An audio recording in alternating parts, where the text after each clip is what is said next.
اور جلسہ کرنا ان کا حق ہے اور میں ان کے اس مطالبے کی حمایت کرتا ہوں۔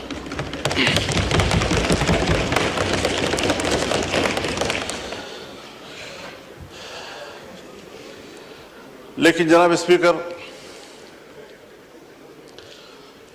مسئلہ یہاں تک محدود نہیں ہے کہ ہم جلسہ کر سکتے ہیں یا نہیں کر سکتے۔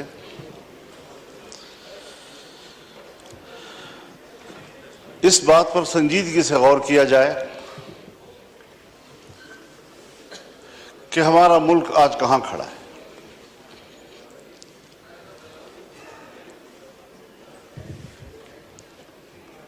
ہم نے یہ ملک جس جمہوری انداز کے ساتھ برصغیر کے مسلمانوں کی تائید سے حاصل کیا، ان کی قربانیوں سے حاصل کیا، اس ملک کے قائم ہونے میں نہ بیوروکریسی کا کوئی کردار ہے اور نہ ہی اسٹیبلشمنٹ کا کوئی کردار۔ لیکن اس بات کو سوچا جائے کہ آج عوام کہاں کھڑے ہیں اور اسٹیبلشمنٹ کہاں کھڑی ہے۔ کیا وجہ ہے کہ مسلسل ایوان پر سوال اٹھایا جا رہا ہے، ہماری عوامی نمائندگی پر سوال اٹھائے جا رہے ہیں؟ کیا یہ عوام کے نمائندہ پارلیمنٹ ہے یا یہ اسٹیبلشمنٹ کا ترتیب دیا ہوا پارلیمنٹ ہے؟ اس سے کب نکلنا ہے ہم نے، یا مزید دھستے چلے جانا ہے؟ یہ ملک جس میں حکومت محلاتی سازشوں کی بنیاد پر بنتی تھی اور ٹوٹتی تھی، بیوروکریٹس فیصلہ کرتے تھے آج وزیر اعظم کون ہے تو کل وزیر اعظم کون ہے۔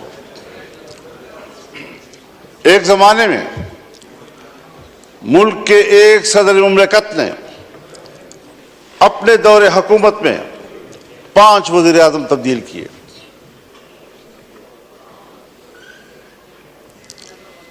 بڑی مشکل کے ساتھ، عوام کی جدوجہد کے ساتھ اس ملک میں عام آدمی کو ووٹ کا حق ملا۔ پارلیمانی طرز حکومت پر اتفاق ہوا، الیکشن ہو گئے سن 1970 میں، جسے آج ہم بطور مثال پیش کرتے ہیں۔ لیکن انتخابات کو بطور مثال پیش کرنے کے بعد کیا اس کے نتائج پر بھی ہماری نظر ہے؟ جس کے نتیجے میں ملک 2 لخت ہو گیا، ہم پارا پارا ہو گئے۔ قائد اعظم نے جو قوم کو ماٹو دیا تھا، اتحاد، تنظیم اور یقین محکم، وہ کہاں رہا؟ قائد اعظم کا پاکستان کہاں ہے آج؟ شاید تاریخ اس کے حقائق سے پردہ اٹھائے گا۔ تاریخ معاف نہیں کرتی کسی کو۔ تھوپا گیا سیاستدانوں پر، اور کردار جنرل آغا یحییٰ خان تھا۔ حکومت کو چلنے ہی نہیں دیا گیا۔ پھر ماشاء اللہ، پھر ہم کچھ سنبھلے تو پھر ماشاء اللہ سوچنا یہ ہے کہ اسٹیبلشمنٹ ہمیں جو نتائج مرتب کر کے دے، جن کو یہاں پر بیٹھنے کے لیے فہرست میں نام شامل کرے، اس پر کب تک آپ سمجھوتے کرتے رہیں گے؟ کب تک ہم یہ سوچتے رہیں گے، بھیک مانگتے رہیں گے ان کے دروازوں پر بیٹھ کر اور جو الیکشن ہوئے ہیں، ہمیں تو 2018 کے الیکشن پر بھی اعتراض تھا، آپ کو بھی اعتراض تھا، پیپلز پارٹی کو بھی اعتراض تھا، مسلم لیگ نون کو بھی اعتراض تھا، میرے بزرگ بیٹھے ہیں ان کو بھی اعتراض تھا۔ اس وقت بھی تو مینڈیٹ تقریباً وہی ہے، کچھ تھوڑا آگے پیچھے۔ اسی مینڈیٹ کے ساتھ اس وقت دھاندلی کیوں تھی اور اسی مینڈیٹ کے ساتھ آج دھاندلی کیوں نہیں ہے؟ حضرت مجھے شرم آتی ہے، شاید میں کچھ اپنی گفتگو میں ایسی باتیں کہوں جو آپ سمجھیں گے کہ میں تجاوز کر رہا ہوں، لیکن سیاسی آدمی اسے بات کرنی ہوتی ہے۔ سیاستدان معلومات کی بنیاد پر بات کرتا ہے، پبلک میں بات کرے، پارلیمنٹ میں بات کرے۔ خدا کرے یہ خبر غلط ہو، لیکن ہماری معلومات یہ ہیں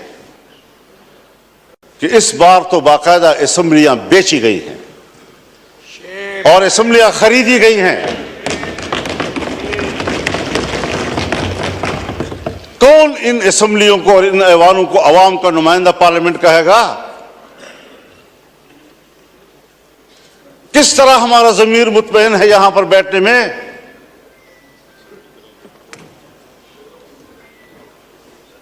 ہارنے والے بھی پریشان اور جیتنے والے بھی مطمئن نہیں۔ اس کیفیت میں حکومت میں بیٹھی ہوئی جماعتیں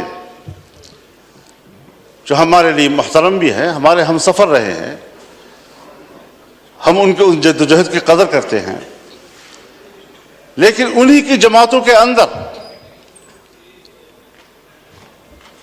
ان کے سینئر لوگ مجبور ہیں کہ وہ اپنی ہی مینڈیٹ کو مسترد کر رہے ہیں، اس پر اعتراضات اٹھا رہے ہیں۔ صرف اپوزیشن کی بات نہیں ہے، ہم دیکھ بھی رہے ہیں، ہم سن بھی رہے ہیں۔ تو جمہوریت آج کہاں کھڑی ہے؟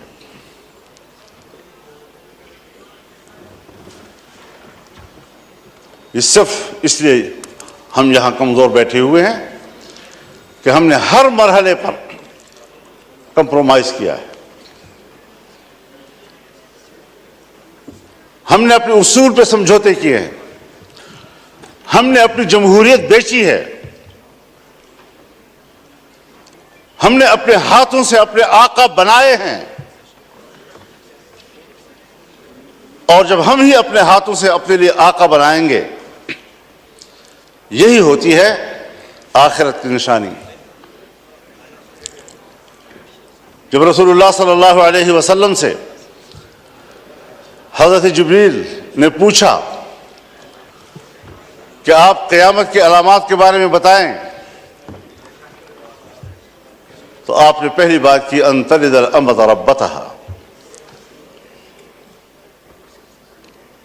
کہ مائیں اپنے لیے مالکائیں جنیں گی، یعنی بیٹیاں مالک بن جائیں گی اور ماں کو نوکر اور گھر کے مزدور کی طرح دیکھیں گی۔ اس مثال سے آپ خود سمجھ لیں کہ جو آپ کے ماتحت ہونے چاہیے تھی، جو آپ کے حکم پر چلنے چاہیے تھے، وہ آج ہمارے آقا اور ان کے حکم پر ہم چل رہے ہیں۔ ہم یہاں پر ایک قانون پاس نہیں کر سکتے۔ جناب اسپیکر صاحب، آپ گواہ ہیں، آپ گواہ ہیں، آپ کی پوری جماعت گواہ ہے۔ ہم نے ایک اجلاس میں ایک قانون سازی پہ بات کی، اس کے لیے کمیٹی بنی، وزیر قانون کے نگرانی میں میاں شہباز شریف صاحب نگرانی کر رہے تھے اوپر سے. ہمارا اتفاق ہوا دینی مدارس ان کے وفاق حکومت کے درمیان اس مسودے پر اتفاق ہو گیا. اتفاق رائے کے باوجود اسمبلی میں نہیں آ رہا اس لیے کہ اجازت نہیں. کرتے کرتے بالآخر اسمبلی میں آیا وہ اور آیا تو خواندگی کے دوران روک دیا گیا اور پاس نہیں ہونے دیا. ہم پارلیمنٹ ہیں, ہم نے اس پہ اتفاق رائے کیا, اسمبلی تک میں لے آئے, پیش ہو گیا, پہلی خواندگی ہو گئی اور بالآخر اس کو ڈراپ کرنا پڑا. اتنا ضرور ہمیں پتہ چل گیا اور میں نے شہباز شریف صاحب سے کہا کہ ہمیں اتنا پتہ چل گیا ہے کہ قصور آپ کا نہیں ہے, کون رکاوٹ ہے ہمیں معلوم ہو گیا. بس اتنا ہی چاہیے تھا. ہم قانون سازی کا بھی اختیار نہیں رکھتے, ہم اپنی مرضی سے قانون بھی نہیں بنا سکتے. اس پارلیمنٹ کی رکنیت پر ہم فخر کرتے ہیں اور ہم سمجھتے ہیں وی وی آئی پی بن گئے.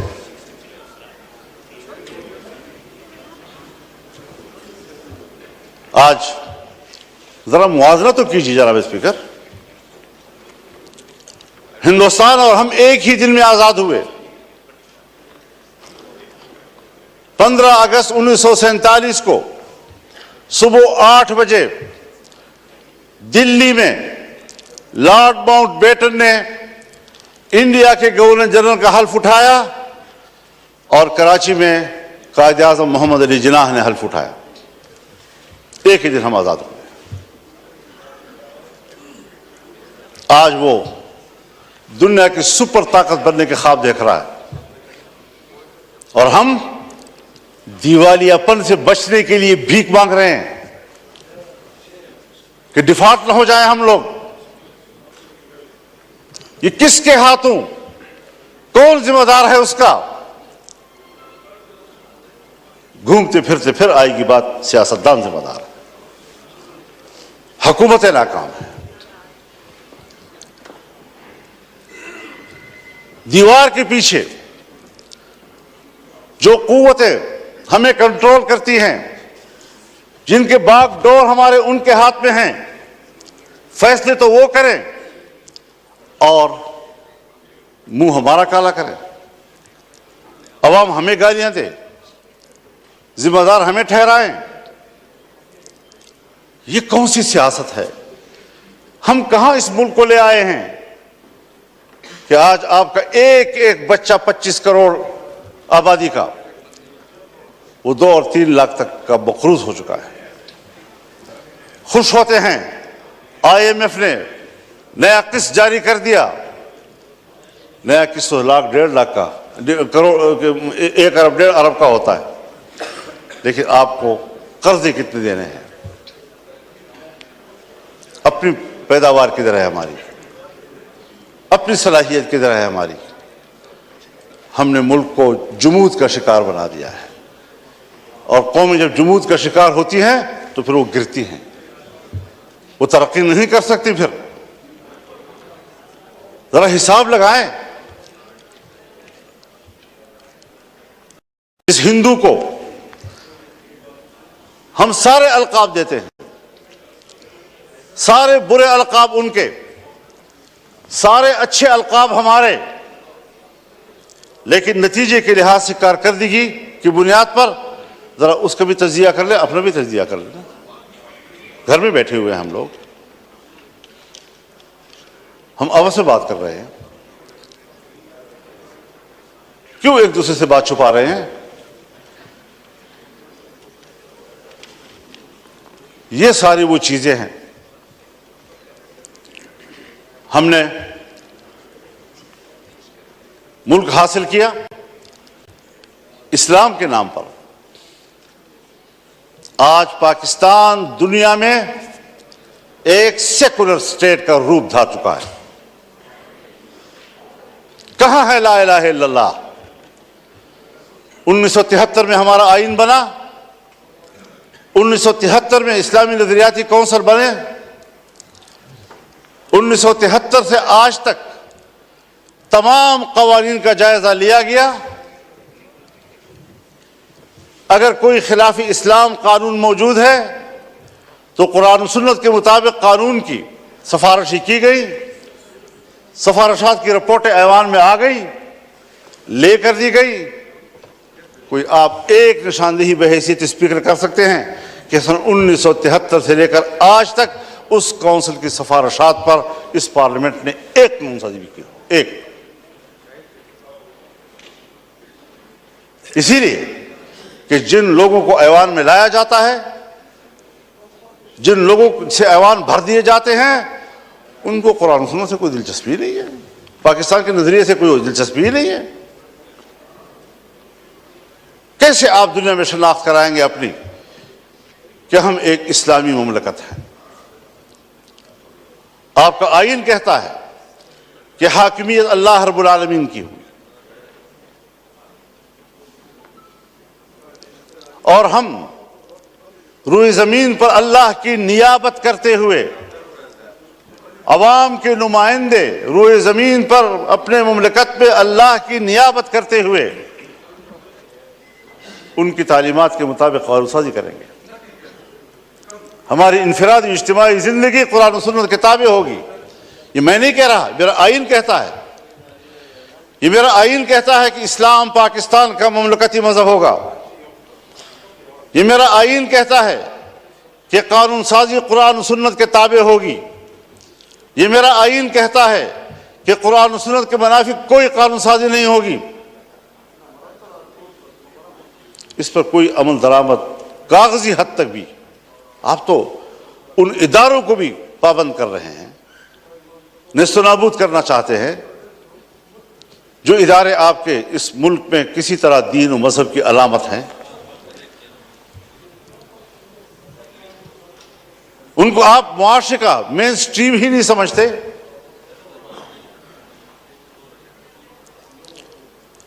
تو جس نظریے پر ملک قائم ہوا تھا 75 سال میں, اس کا بھی ذرا حساب لگا لیں آپ کہاں کھڑے ہیں.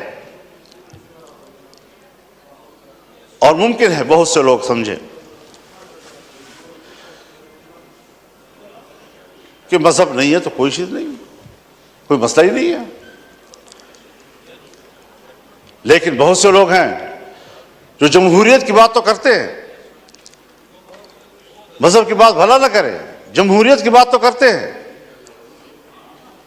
تو ہم سب مل کر سوچیں ذرا کہ جمہوریت کدھر ہے ہماری.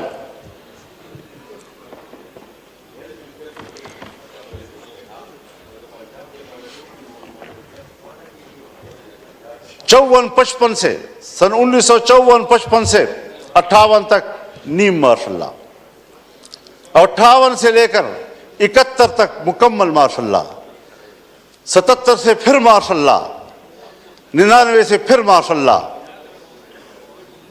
اور ہم کمپرومائز کرتے رہے. یہاں اسی ایوان میں ہم نے قانون سازی کرنا چاہیے. چیختے رہے ہم لوگ کہ صاحب یہ جو کچھ آپ کر رہے ہیں قرآن و سنت کے خلاف ہے. کسی نے نہیں سنی. تو جمہوریت کہاں ہے آپ کی؟ الیکشن آپ کے ڈھونگ, اسمبلیوں کی کوئی قدر و قیمت نہیں. اسمبلیوں میں آنے والا اپنے آپ کو معزز سمجھتا ہے, عوام کا نمائندہ ہے. آپ کے کاغذات میں اس کا جو پروٹوکول ہے وہ VVIP کا ہے, اس کے مراعات ہوتے ہیں. لیکن کیا ہمارا ضمیر بھی مطمئن ہے اس بات پر؟ وَاسْتَفْتِ نَفْسَكَ, اپنے ضمیر سے پوچھ لو پہلے, کیا واقعی ہم مطمئن ہیں ان نتائج سے؟ اور جناب اساتذہ صاحب, کیا واقعی آپ لاہور کے نتائج سے مطمئن ہیں؟ اللہ آپ کو مطمئن رکھے جی, اللہ آپ کو مطمئن رکھے. لیکن ہر چند کے ہے نہیں ہے.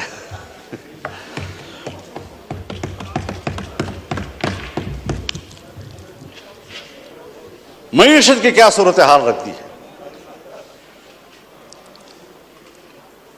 قرضوں پہ ہم زندگی گزار رہے ہیں, اپنے وسائل کے قریب تک نہیں جاتے, امن و امان نام کا کوئی چیز نہیں ہے. ملک کو کدھر لے جا رہے ہیں آپ لوگ؟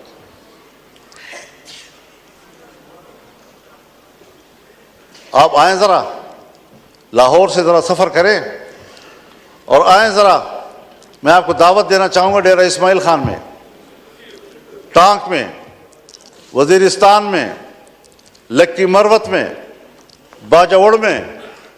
آپ وہاں آ کر ذرا دیکھ تو لیں کہ ہماری وہاں کیا حالت ہے.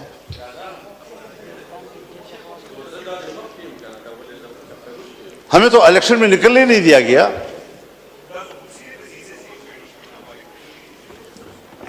ایک طرف طالبان کی طرف سے اعلان ہوتا تھا کہ ہم الیکشن میں کوئی کارروائی نہیں کریں گے, دوسری طرف ہمیں دھمکیاں ملتی تھی.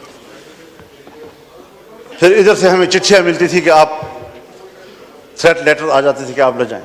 پبلک سے رابطہ ہی نہیں کرنے دے رہے تھے. اور جو ہی الیکشن گزرا سارے تھریٹ لیٹر بند ختم ہو گئے, خیر خیریت ہو گئی. اب نہ وہاں ہمیں کوئی قتل کرنے والا ہے, نہ کوئی دہشت گرد ہے, نہ کچھ ہے.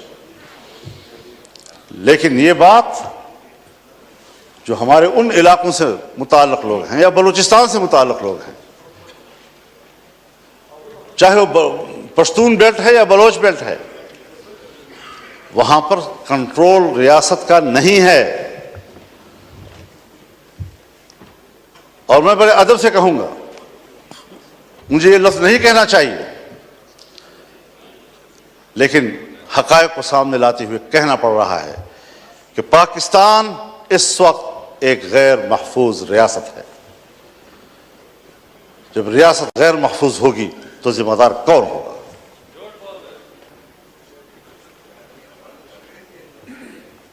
دہشت گردی کے خلاف لڑنے کی پالیسی بنائی جنرل مشرف صاحب کے دور میں, جو امریکہ نے کہا وہ ہم پہ مسلط کر دیا گیا, اور آج تک اس پالیسی میں کوئی فرق نہیں آ رہا. آپریشنز ہوئے, طالبان کا خاتمہ کر دیا, دہشت گرد ختم ہو گئے. آج اس سے کئی گنا طاقتور بن کر کیسے آ گئے؟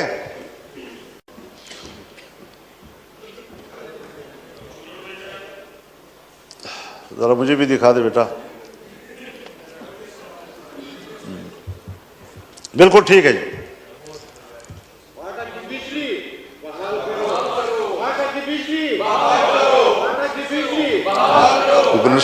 جی مولانا صاحب, جی مولانا صاحب, بس بولیے ہمارے.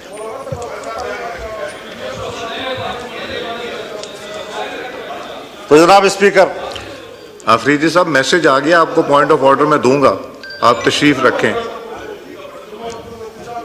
میسج ہو گیا آفریدی صاحب, میسج ہو گیا. آپ کی جماعت نے نام نہیں لکھا تھا, میں نے آپ کا نام لکھا ہے, اور یہ امپورٹنٹ ایشو ہے, میں اس کو ٹیک اپ کروں گا. ابھی میں ایم کیو ایم کے دوست کو دوں گا, پھر آپ کو دوں گا. جی مولانا صاحب. ہاں طرح کرنا.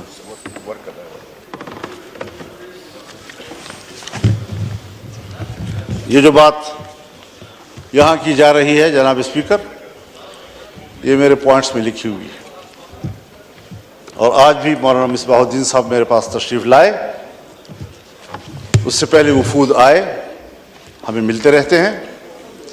یقین جانیے ان کی زندگی جانوروں سے بھی بدتر گزر رہی ہے. نہ زندگی محفوظ ہے, نہ ان کو روزگار مل رہا ہے, بجلی بھی نہیں ہے. کیسے وہ زندگی گزار رہے ہیں آپ اندازہ نہیں لگا سکتے ان کا. حضرت میرے بھی موقع دینا چاہیے. جی مولانا مصباح الدین صاحب کو پھر آپ موقع دیں گے. جی تو صورتحال آج یہ ہے کہ امن و امان کدھر ہے آپ کا؟ جی مغرب کے بعد آپ کے تھانے بند ہو جاتے ہیں, مغرب کے بعد پولیس چوکیاں بند ہو جاتی ہیں, آپ کی ساری پولیس محفوظ پناہگاہوں میں چلی جاتی ہے, اور مسلح گروپ جو ہے وہ کنٹرول لے لیتے ہیں پورے علاقے کا. کیا اس پر کبھی غور ہوا ہے؟ بس الیکشن ہے، بس اپنی مرضی کا ایوان بنانا ہے، اپنی مرضی کی اسمبلی بنانی ہے. کس لیے اپنی مرضی کی بناتے ہو؟ ووٹ تو علماء کرام فرماتے ہیں شہادت ہے، کوئی کہتے ہیں امانت ہے، کوئی کہتے ہیں بیعت ہے. تو یہاں تو نہ شہادت ہے، نہ امانت ہے، نہ بیعت ہے. بیعت میرے نام پر کرتے ہیں، بکسا کھلتا ہے تو کسی اور کے نام پر بیعت نکلاتے ہیں. امانت آپ کے حوالے کرتے ہیں، بکسا کھلتا ہے تو اس میں امانت نام کی کوئی چیز خیانت ہی خیانت ہوتا ہے. شہادت میں صداقت ہوتی ہے، جب بکسا کھلتا ہے تو صداقت کا نام نشان نہیں ہوتا، شہادت مری پڑی ہوتی ہے. اس ساری صورتحال میں ہمیں ذرا بتائے کہاں ہم کھڑے ہیں. باجوہ صاحب فرمایا کرتے تھے کہ ہم نے باڑ لگا دیا ہے اور اب کوئی افغانستان نہ جا سکے گا نہ آ سکے گا. وہ باڑ کدھر ہے؟ اس باڑ پر جو اربوں روپے خرچ ہوئے وہ کدھر ہیں؟ کوئی پوچھ سکتا ہے ان سے؟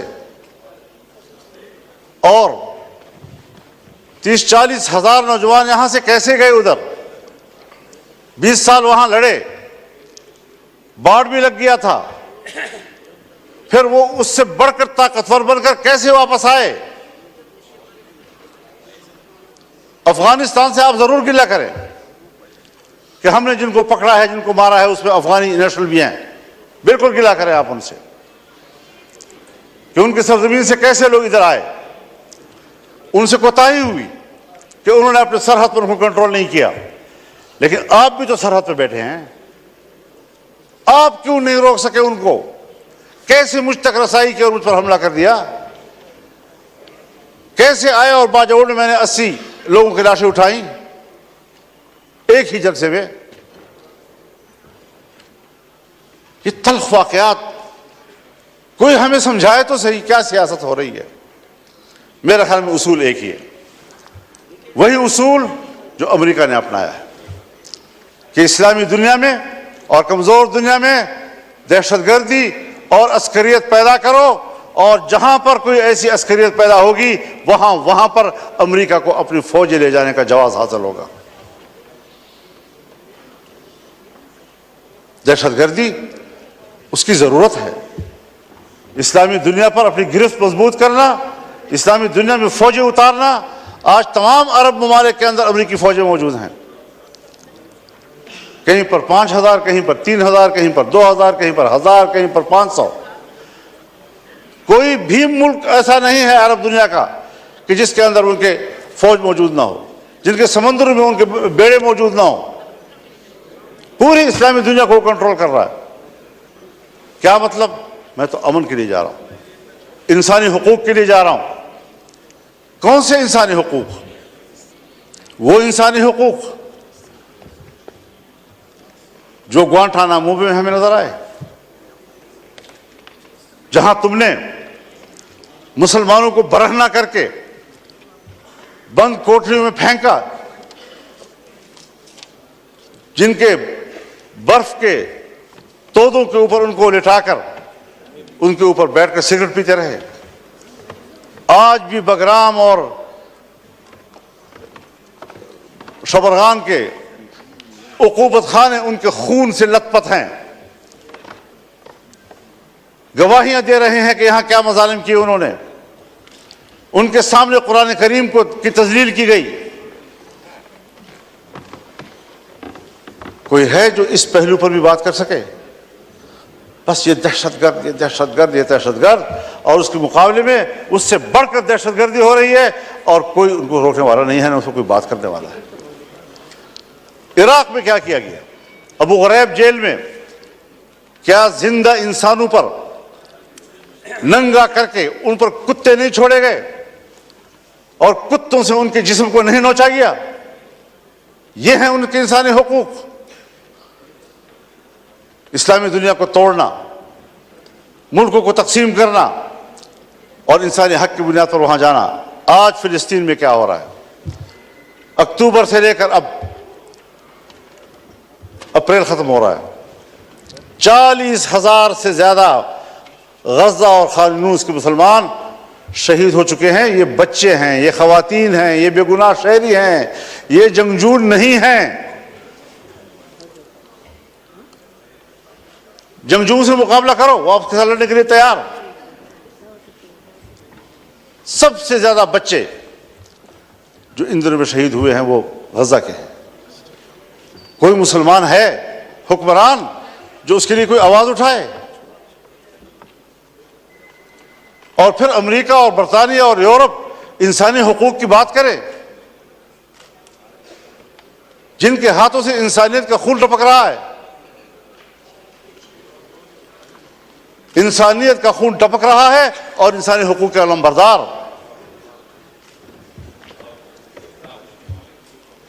میں کس کے ہاتھ پہ اپنا لہو تلاش کروں؟ ہر طرف خون ہی خون، اور ہم اس میں زندگی گزار رہے ہیں۔ اور اگر ملک کے عوام یا عوام کے نمائندے کوئی کردار ادا کر سکتے ہیں تو اس کے الیکشن کا یہ حشر کر دیا جاتا ہے جو ہم دیکھ رہے ہیں۔ تو ذرا اس حوالے سے ہمیں اپنی تاریخ کو بھی دیکھنا چاہیے، ہمیں آنے والا مستقبل ٹھیک کر لینا چاہیے۔ یہ قیادت کا مسئلہ ہے، یہ قیادت کا مسئلہ ہے۔ میں تو آج بھی کہتا ہوں اور ہمدردی کی بنیاد پر کہتا ہوں، جناب میاں نواز شریف صاحب سے بھی اور جناب شہباز شریف صاحب سے بھی اور اپنے برخوردار بلاول زرداری صاحب سے بھی، کہ عوام کے لوگ ہو، چلو اکٹھے عوام میں جاتے ہیں، چھوڑو اس اقتدار کو، آئیں ادھر بیٹھیں، اور اگر واقعی larger group P T I ہے دے دو ان کو حکومت۔